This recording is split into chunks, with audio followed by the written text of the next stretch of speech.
কংগ্রেসের নির্বাচনীয় ম্যানিফেস্টোর কড়া ভাষায় সমালোচনা করলেন বিজেপি দলের রাজ্যসভার সাংসদ পবিত্র মার্ঘেরিটা।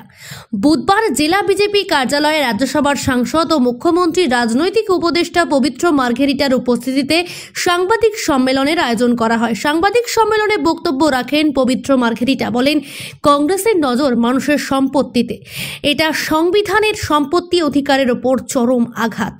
সমবিকাশের নীতি এতে ধ্বংস হচ্ছে। এবার বিজেপির বৃহৎ আকারে জয়লাভ করবে শিলচর ও করিমগঞ্জ লোকসভা নির্বাচনে এবং কংগ্রেস দলের ম্যানিফেস্টো নিয়ে সমালোচনা করেন পবিত্র মার্ঘেরিটা।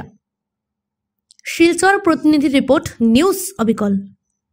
তেওঁলোকে এই কথাটো পোনপটীয়াকৈ বিভিন্ন সভা সমিতিত কৈছে। তেওঁলোকৰ সকলো নেতাই সিদ্ধাৰামায়াৰ পৰা মনমোহন সিঙৰ পৰা ৰাহুল গান্ধীলৈকে সকলোৱে কৈছে যে আমাৰ দেশৰ সকলোবিলাক সম্পদৰ ওপৰত প্ৰথম অধিকাৰ হ'ল মুছলিম লোকৰ। সেই কথাটো তেওঁলোকে কৈ গৈছিল আৰু তেওঁলোকে ইয়াত এই কথাখনৰ জৰিয়তে পোনপটীয়াকৈ ক'ব বিচাৰিছে। তেওঁলোকৰ সদায় কয় যে আমাৰ আদিবাসী, দলিত, OBC, MOBC, ST এইবিলাকতকৈ মুছলিম সমাজ আটাইতকৈ তেওঁলোকে আৰ্থিকভাৱে তলত আছে আৰু তেওঁলোককে আটাইতকৈ প্ৰাধান্য দি এইবিলাক অৰ্পণ কৰা হ'ব। অৰ্থাৎ এইবিলাক আমাৰ সম্পদৰাজি তেওঁলোকে সমবিতৰণ কৰাৰ প্ৰথম বেনিফিচিয়াৰী হ'ব মুছলিম লোকসকল। আমি সৰ্বধৰ্ম সমভাৱ মানুহ, হিন্দু, মুছলিম, খ্ৰীষ্টান, জৈন সকলো সমান। আমি কোৱা নাই, আমি কৈছোঁ যে আমি প্ৰতিটো ধৰ্ম, প্ৰতিটো ভাষা, প্ৰতিটো সম্প্ৰদায়ৰ সমবিকাশ হ'ব লাগে। সবকা সাথ সবকা বিকাশ। কিন্তু কংগ্ৰেছে কি কৰিছে?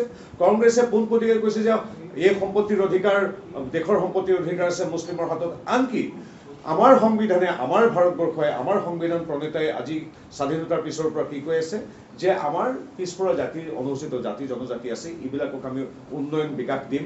কিন্তু এইবিলাকত ধৰ্মৰ কথা নাই। কিন্তু তেওঁলোকে এতিয়া কি কৰিব বিচাৰিছে? তেওঁলোকে আগতেও কৰিছিলে, এতিয়াও কৰিব বিচাৰিছে। ইতিমধ্যে তেওঁলোকে বিভিন্ন সময়ত ঘোষণা কৰিছে, কিন্তু সেইবিলাক ন্যায়পালিকা বা ৰাইজে হ'বলৈ নিদিল। তেওঁলোকে কি ক'ব বিচাৰিছে? মুছলিমসকলকো অনুসূচিত জাতিৰ তালিকাত অন্তৰ্ভুক্ত কৰিব বিচাৰিছে। অৰ্থাৎ SCত মুছলিমসকলক আনিব বিচাৰিছে তেওঁলোকে। দ্বিতীয় কথা, চৰকাৰী চাকৰিত মুছলিমক পৃথক 15% সংৰক্ষণ দিব লাগে, এইটো কৈছে।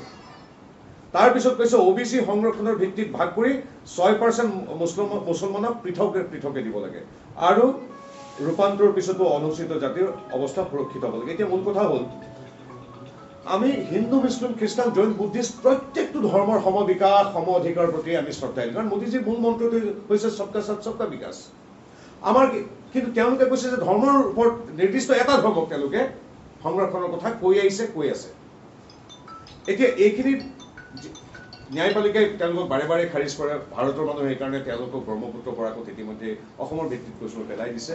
কিন্তু এতিয়া মূল কথা হ'ল, আমি ভাৰতীয় জনতা পাৰ্টী অসম প্ৰদেশৰ তৰফৰ পৰা, ভাৰতীয় জনতা পাৰ্টী আমি কাছাৰ জিলাৰ তৰফৰ পৰা, হাইলাকান্দি তথা কৰিমগঞ্জ জিলাৰ তৰফৰ পৰা সমগ্ৰ ভাৰতীয় জনতা পাৰ্টীৰ অসম তথা আমাৰ দুয়োটা উপত্যকাৰ কাৰ্যকৰ্তাৰ হৈ আমি ধিক্কাৰ দিছোঁ, গৰিহণাই দিছোঁ, সকীয়াই দিছোঁ। তেনেধৰণৰ কথা যাতে কল্পনাও নকৰে যে আমাৰ যি সম্পত্তি আছে, তেখেতৰ পৰিবাৰৰ যি সম্পত্তি আছে, মোৰ মাৰ যি অলংকাৰ আছে, কাৰোবাৰ ভনীয়েকৰ ক'ৰবাত পুতেক মাকে দেউতাকে কষ্ট কৰি উপাৰ্জন কৰি ফিক্সড ডিপজিট কৰিছিল, কোনোবাই কষ্ট কৰি এটা ব্যৱসায় প্ৰতিষ্ঠা কৰিছে, কোনোবাই এখন দোকান দিছে। এই সকলোবিলাক তেওঁলোকে কি কৰিব? তদন্ত কৰিব। তদন্ত কাক কৰে? দোষীকে কৰে। তেওঁলোকে এতিয়া সেইবিলাক চাব কাৰ কিমান আছে আৰু সেইবিলাক কৈছে যে সেইবিলাক তেনেকৈ থাকিলে নহ'ব। সকলোৰে অধিকাৰ আছে, এইবিলাক সমবিতৰণ হ'ব। অৰ্থাৎ আপুনি কষ্ট কৰি দিন ৰাত একাকাৰ কৰি পৰিশ্ৰম কৰি কিবা এটা উপাৰ্জন কৰিছে, কংগ্ৰেছৰ মতে এইবিলাক এটা জেগাত পুঞ্জীভূত হ'ব নালাগিব, এইবিলাক সমবিতৰণ হ'ব। এইবিলাক বাওঁপন্থী, আপোনালোকে জানে, লেনিন, মাৰ্ক্স, মাও এইবিলাকৰ প্ৰিন্সিপল যিবিলাক পৃথিৱীয়ে অগ্ৰাহ্য কৰিছে। গতিকে এনেধৰণৰ কথা কল্পনা কৰাটোৱে ভুল। আৰু কংগ্ৰেছৰ চৰিত্ৰটো আজি স্পষ্ট হৈছে। মাৰ যিডাল সোণৰ চেইন বা ৰূপৰ চেইন বা এটা আঙুঠি, সেইটো এতিয়া কংগ্ৰেছৰ চকু যে নাই, এইটো সোণ কিয় এওঁলোকৰ থাকিব, এইটো সমবিতৰণ হ'ব। আৰু ছেকেণ্ড ষ্টেপটো তেওঁলোকে বিতৰণত প্ৰিফাৰেঞ্চ দিব, সমবিতৰণ হ'ব। বিতৰণত প্ৰিফাৰেঞ্চ দিব কাক? কংগ্ৰেছে সদায় কৈ আহিছে যে সম্পত্তিৰ প্ৰথম অধিকাৰ, ভাৰতৰ সম্পদৰ প্ৰথম অধিকাৰ মুছলিমৰ আছে, তেওঁলোকক দিয়া হ'ব। তাৰপিছত চাকৰি কাৰ কাৰণে ৰিজাৰ্ভেশ্যন কৰিছে?